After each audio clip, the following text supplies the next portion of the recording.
Hi everyone, my name is Belle Lim. I am the president of CISA, the Council of International Students Australia. Thank you for inviting us to record this video for you and help you understand more about international students.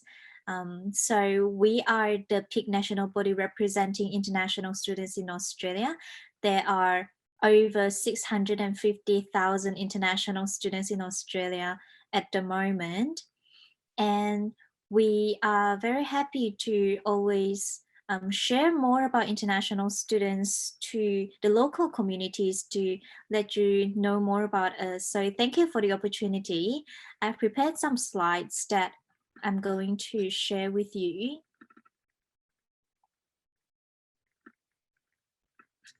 So the Council of International Students Australia is fully run and led by international students. So we are run by all of us are full-time international students. We are doing this voluntarily, but as you would see throughout this presentation that there are some substantial issues that affect a lot of international students. So we do become quite active in lobbying and advocating for international students through our relationships and connections that we built over the years with the government on federal, state, and local levels, as well as with sector stakeholders. So before I launch into the presentation, CISA acknowledges the traditional custodians of the land on which we work and live, and recognize their continuing connection to land, water, and community. We pay our respect to elders past, present, and emerging. So as I introduced earlier, CISA is the National Peak Student Representative Organization. We are quite a young organization compared to, for example, National Union of Students in Australia. We were inaugurated in 2010 along with as a joint efforts of a number of different student organizations to form a unified voice for all international students. So about 10 years ago, you might remember that there is a boom of international student and international education sector. So CISA was born with the hopes and aim to really represent students' needs and rights. So one of our strengths that the way that we can advocate for students fairly and honestly is because we're not aligned with any political party. So it gives us the freedom to advance our position. So that is a little bit about us. And our goal is to present a holistic voice for international students in Australia through adequate representation, empowering students through information and events and resources, engagement with both students, the sector, and government. We do a lot of collaboration and we believe in collaborative efforts, and of course our advocacy and lobbying efforts on policy issues that are relevant to international students.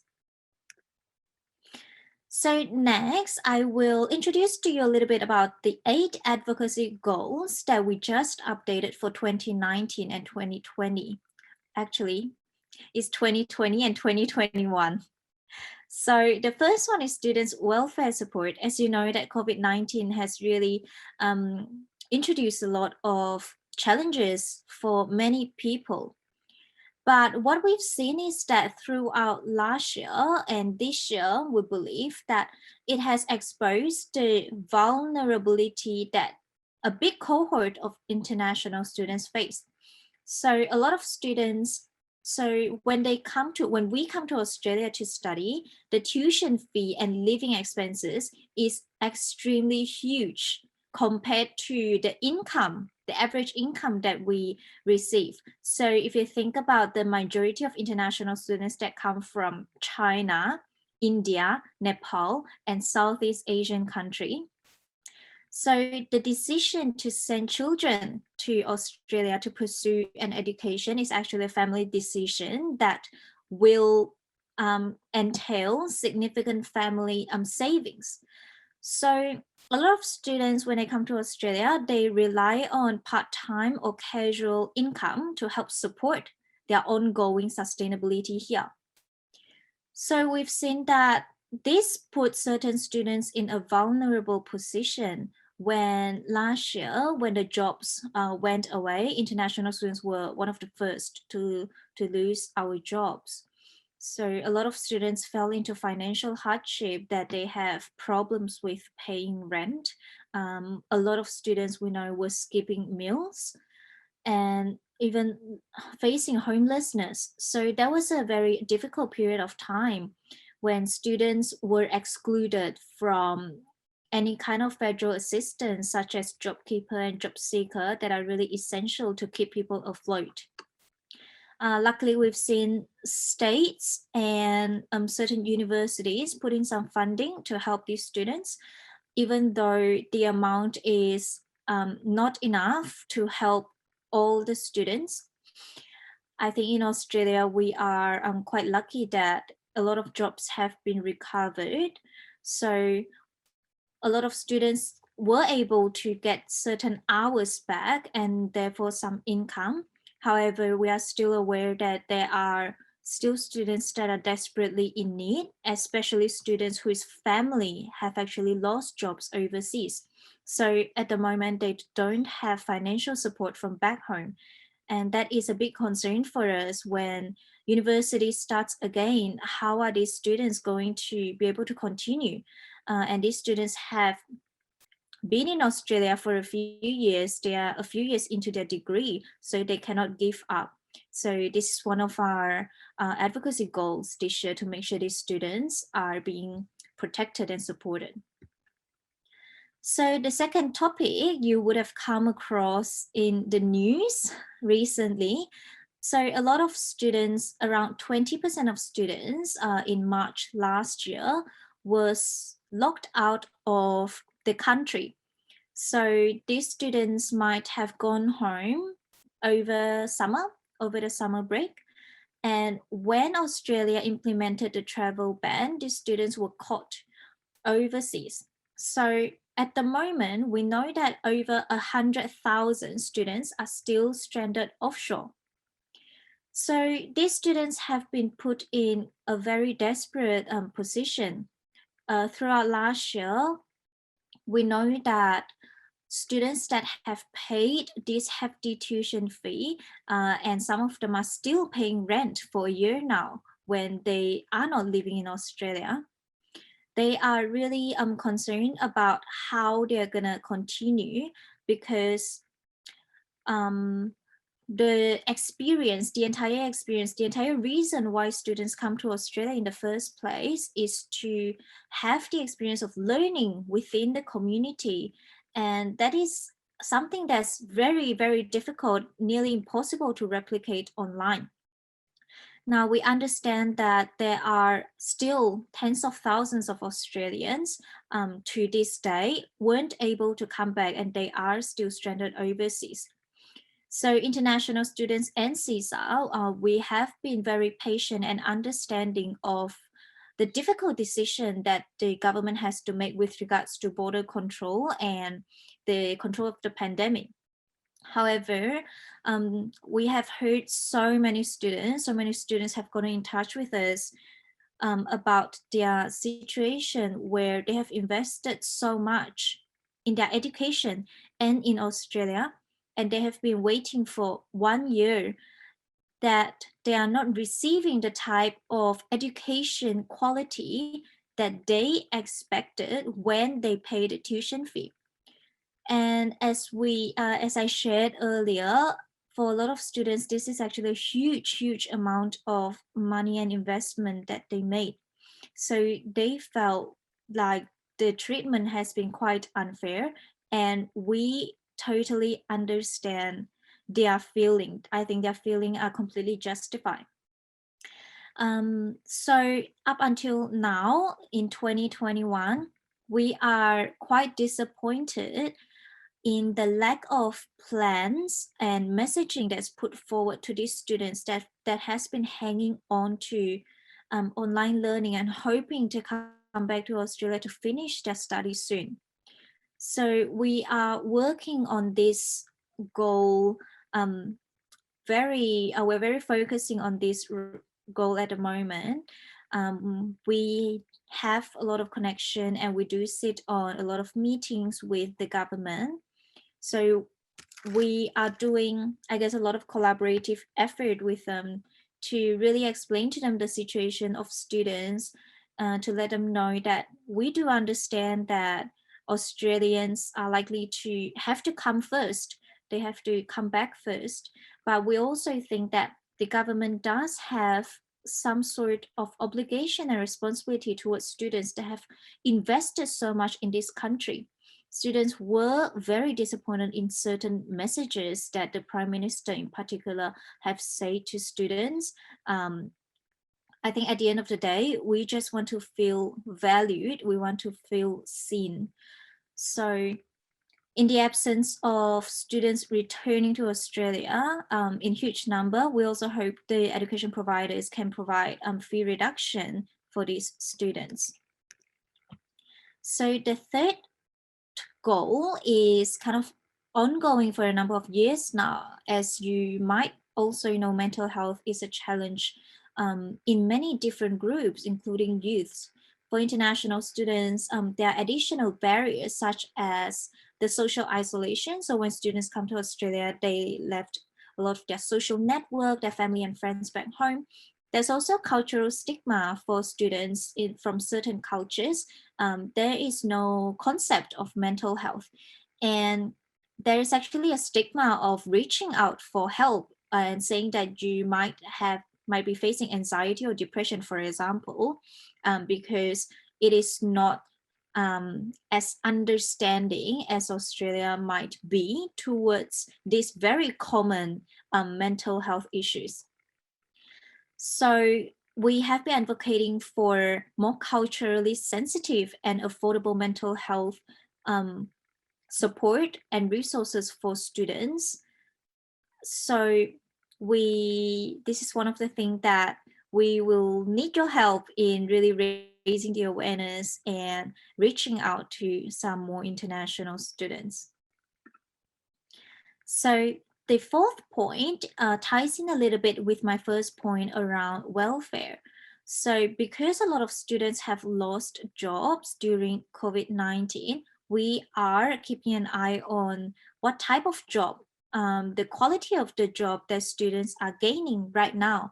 Students unfortunately become targets of workplace exploitation in different groups. A lot of students work in hospitality, and you might know that in certain restaurants or venues, they hire international students at way below minimum wage. There are a lot of students that report to receive $10 an hour when the minimum wage is $19 an hour. So that is a form of exploitation, especially they put on international students, and students might not know their rights and might be afraid of implication on visa, which is not true, but these threats may be made to students, so students may be exploited.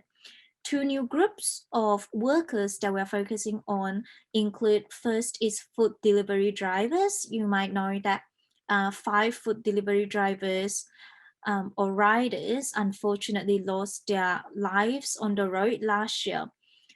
We have been really looking at how we can support students that work as food delivery drivers. The second group is seasonal workers. So especially in farms and agriculture, there is a push for students to take on these jobs to help farmers in Australia. These are, we think, are good opportunities, but we need to make sure that students are being properly trained, treated, and also compensated. So the fifth point is on quality education. So ultimately, the reason why students come to Australia is to study. So it's really important for us to advocate for all students to receive the quality of education that they came here for. throughout COVID-19, it is a bit of a challenge that for education providers to really rapidly shift into online learning. We know that it's a challenge for them, but the matter of the fact is that we need to make sure students are still receiving the level of education that they would face to face. We have received a lot of complaints from students for this reason. We work with regulators such as CISA and ASQA and other peak bodies such as Universities Australia to relay students' concern to them so that they can help education providers to improve their mode of delivery, and also the type of support and resources that they can give to international students and really all students. So our sixth point is gender equality and violence against women. So gender equality is something that is a work in progress in many different countries. For international students, there is an added layer of multicultural context. In different countries and culture, there might be different gender roles, whether they are more rigid or less so. So we have been quite vocal and really try to support and advance gender equality awareness to international students, and also just with when international students interact with the community in Australia to make sure that students are being protected in that way. We also know that violence against women has unfortunately worsened during COVID-19 in Australia. So we work with various different organizations to raise awareness and provide resources to students that are in need. On racism and discrimination, it unfortunately is still an issue in 2021. So when we put out our advocacy goals this year out to our students, I was a little bit surprised that a lot of students came back and pointed out, point 7 is very important. So that's what they say. So that gave us an insight that a lot of international students do feel that racism and discrimination is something that they personally relate to. That is quite a sad reality for us to grapple with.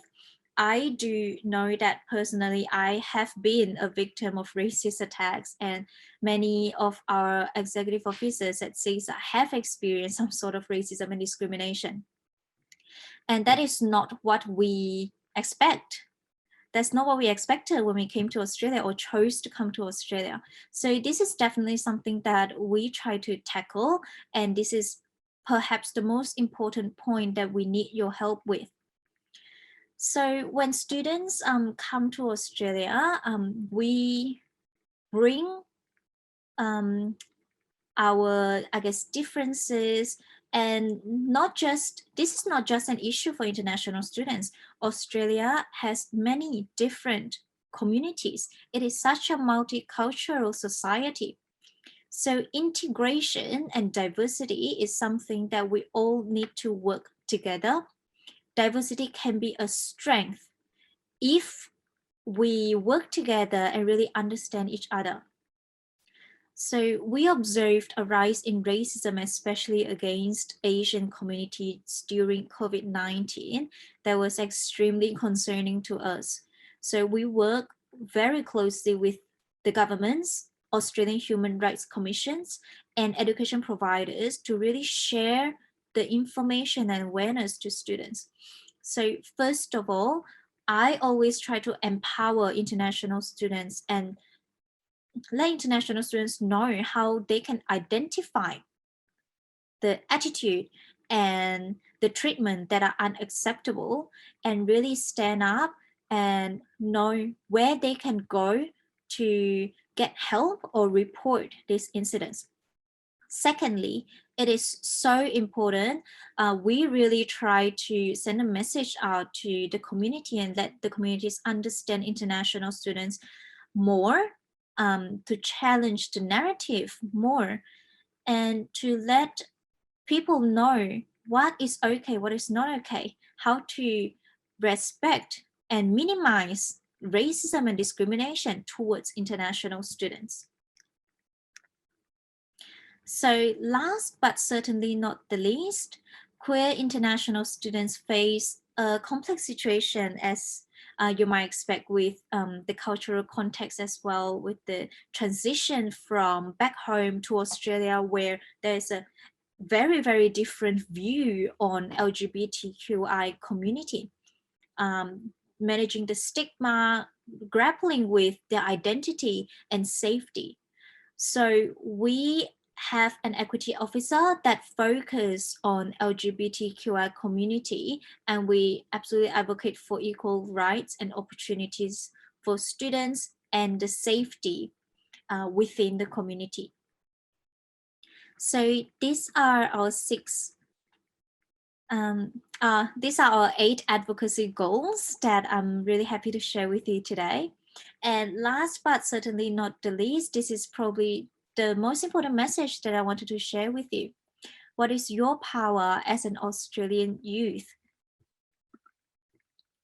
So I hope to encourage you to understand international students more.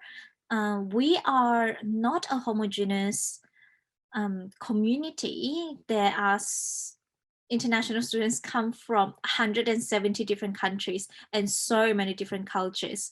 There sometimes can be some stereotypes on international students. For example, we don't know how to speak English, we act a certain way, we might say something funny. Well, they might be true. A lot of students, English is not our first language, so we work really hard to learn this new language. And we hope that you can help us and also understand us as individuals, as humans, beyond these superficial stereotypes that might be harmful for our individuality. We also hope that you can challenge the mainstream narrative of international students. There might be, a really easy way to box students in certain groups. For example, students are they're all really rich, they all have rich parents, or international students always don't contribute to group work, for example.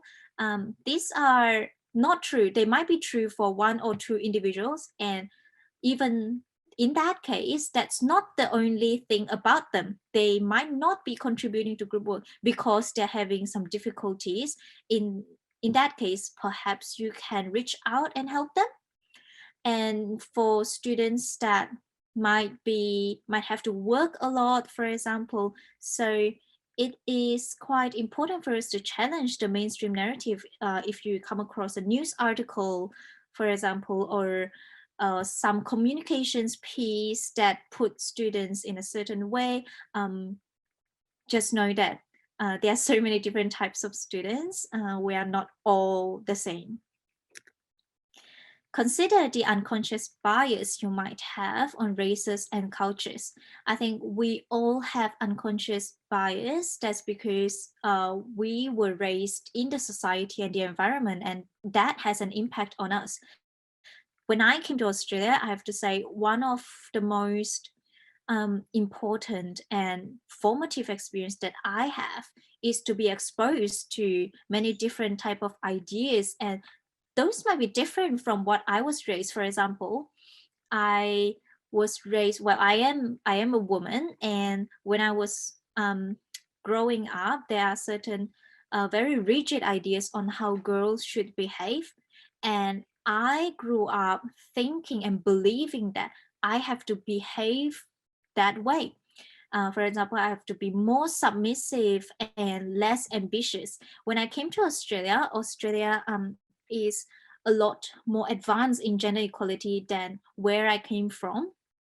So I was challenged by the unconscious bias, and I really had this great experience of starting to tear down the barriers that I have within myself, and I started reaching out for more more things that I probably wouldn't back home. So I think that there are also unconscious bias that it's very easy to have on certain race and culture, and you might think that um,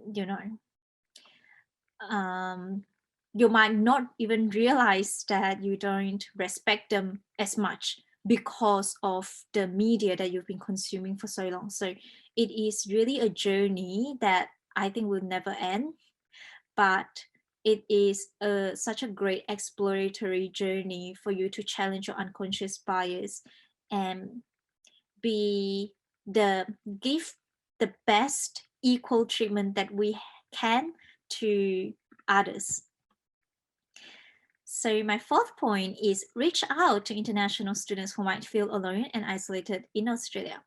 If you have international students in your class, if you meet them in other groups that you were in, maybe reach out to them and ask them about, where are you from?